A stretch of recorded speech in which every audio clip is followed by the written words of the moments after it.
Hi, I'm Dr. Elliot Adam from ElliotOracle.com. I'm also the author of the award-winning Fearless Tarot and the brand new Tarot and Love, Consulting the Cards and Matters of the Heart, which is now hitting shelves everywhere, and which I just recently learned actually was exhausted in Amazon. So thank you all for the pre-orders. It looks like you sold out Amazon with the first load.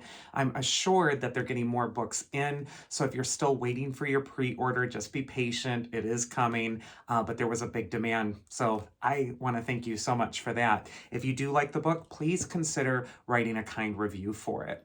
It is time for this week's Oracle Reveal. So earlier today on Instagram, I placed up a photo of 3 different animals and asked you to use your intuition and just ask yourself which animal's calling to you, because that animal has your message.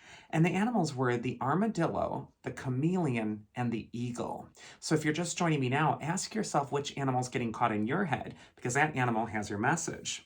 For those of you who picked the armadillo, the card says security, toughness, and boundaries. And boundaries are so important. Sometimes we want to please people and just make them happy and just see them completely content. And so we give away little pieces of ourselves, bit by bit by bit. And eventually we run on empty. And sometimes Armadillo can really teach us that it's important to know your limits and also to know when to say no. And that's not to be mean, it's not to be selfish, but it is to care for yourself, because unless you tend to your own needs, unless you refill yourself from time to time, you're going to find yourself completely depleted. So for Armadillo people, this might be a week when you're really looking after your own needs before rushing to fulfill the needs of others. First card for Armadillo is where it's best to place your focus. And here we go with that Eight of Swords card. We see in the Eight of Swords a symbol of passive toxicity. It's a card that is showing this woman who feels hopeless. She's tied up. She's the damsel in distress, and she's passively waiting for someone else to come in and swoop in and rescue her, and no one's coming. And yet, look at how close she is to those swords. She could just rub those ropes against them and be free. And swords in the tarot are symbols for our thoughts. So what this could be talking about is a thought or a belief that's keeping you feeling tied up in knots. And it's important to repurpose those same thoughts that are limiting you right now and free yourself with them. It's also time to stop being passive. No one's going to stop and notice and say, wow, it really looks like you're stressed out, or it really looks like you need to care for yourself. So why don't I back off and let you do that? Sometimes that Eight of Swords card can say, you need to be assertive. You need to be the one that speaks up. And even though that might feel difficult for you, the Eight of Swords is really telling you to stop being passive and to be proactive. It's going to completely transform the energy for you. Second card is going to be advice from your inner wisdom, which is the Ace of Pentacles. And this just indicates that for Armadillo, there's opportunities being offered to you. And in order to accept some of these new wonderful opportunities, you need to have room for them. This might be a time to let go of old baggage or get rid of things that are really occupying your mind, your heart, your spirit. It's time to clean out the clutter. It's also time to let go of or release any self-limiting beliefs that have been keeping you from accepting these brand new opportunities. I just think there's something really golden opening up for you. But if you're passive, if you're not proactive, if you're not taking it, if you're not accepting your limits and really giving yourself the gift, well, then that gift will elude you. So I just think that this is going to be an important time for Armadillo to really put their foot down. And then finally, the mythic archetype that's going to help you is Zeus. He's the god who wields the lightning bolt. And lightning is long a symbol for epiphanies, a realization, understanding something. And so this could be an aha moment week for you, Armadillo, where you're really just awakening. You're realizing what your opportunities are, but you're also realizing what's keeping you stuck. And so this is going to be a time that you want to be expansive and look at things from above. Whenever Zeus comes up, he's indicating that there's divine inspiration. And so it's important that you're opening yourself to that and following Spirit's lead.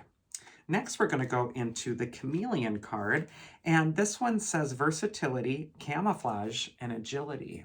And chameleon blends in, it changes its color. It can be an animal archetype that really tells you to know the vibe of the room you're walking into. Maybe it's not time to change minds or change everything around you. Perhaps it's time to blend in, to watch, to observe.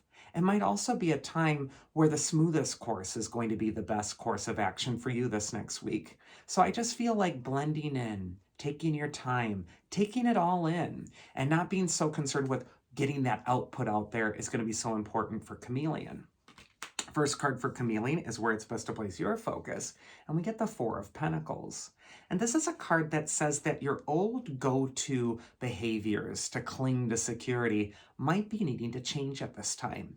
The figure on the Four of Pentacles is clutching the coins. He's thinking, God, I have to hang on to these coins because they're what give me value. They're also what are going to provide security for me. But look at his face. He's absolutely miserable. And what this card can remind us is sometimes the thing that we're so stressed out to maintain, whether it's an image or whether it's a job or whether it's a life pursuit that just isn't satisfying us anymore, it's so important that we're honest with ourselves and we can accept when something's become burdensome. So the Four of Pentacles is telling you to stop seeking security and all those external things that really just don't provide it. Second, we got the advice from your inner wisdom, and whoa, look at that. We got the High Priestess, the personification for your inner wisdom. She's that intuitive little voice. And she's somebody that you can only hear when you're quiet and when you're looking within. And some of us look within, and the first thing we're met with when we look within is a fear. And what the High Priestess is something deeper than your fear. She's in the layers behind the mist, behind the fear. You need to pull back that layer and go deeper at this time and really hear what's going to bring your soul peace. The High Priestess will always guide you like an infallible compass whenever you feel lost. And the mythic archetype that's going to help you is actually Hebe. She's the goddess of youth, and the card says play, so Hebe could indicate that for you this next week, it might be time to lighten up. It might also be time to find out what really gives your heart the chance to play, what lets it release its burdens or its baggage, and really follow what your inner wisdom is teaching you, which is to get back to that place where you can play with your life again, where you can feel enjoyment with the practices you're involved in. And then finally, we got the Eagle Spirit. And this card says clarity, inspiration, and insight. And so if you've picked the eagle, this might be a time to gain clarity in your own life, where like the eagle, you're flying above it, you're looking at it from a distance, and you're really allowing yourself to assess your life with a little bit of distance with some perspective. First card for Eagle is where it's best to place your focus. And we get our good friend, the Queen of Pentacles, who's constantly coming up in Oracle Reveals.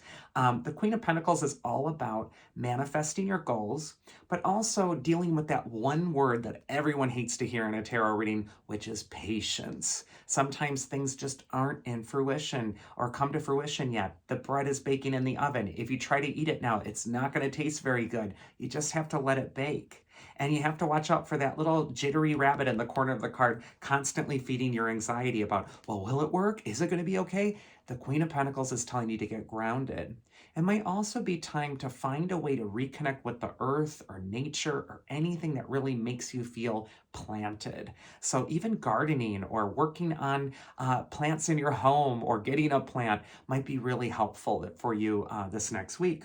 Next, we're going to go into advice from your inner wisdom. And we get the Seven of Cups reversed. And whenever the Seven of Cups reversed comes up, it indicates that it's time to stop sleepwalking through life. If it feels like you're just slogging through, that you're just in this kind of daze, that Queen of Pentacles could really say that this is a time to be alert, to get grounded, to stop being so spacey. So I just think that this is a time to connect with your body, also connect with the earth, feel the gravity, feel your connection to the mother beneath you. That's really going to give you the strength to carry on. And then the mythic archetype that is going to support you is Pontos. He is the archetype of the sea. He's also the archetype of the unknown. And there is a sense that there are some question marks still ahead for Eagle. We don't know how it's all going to work out. And yet we're not supposed to know right now. It's all about trust. It's all about allowing that life that you're wanting to unfold in its proper time without your need to completely control it. So be alert and awake to your opportunities. And that is this week's Oracle. I do hope you enjoyed it. If you did, you can always check me out at elliotoracle.com and schedule a one-on-one session with me there. Otherwise, I'm so happy for the support for Tarot in Love. Thank you so much for the success of that. And I'm looking forward to seeing you again next week. So take care.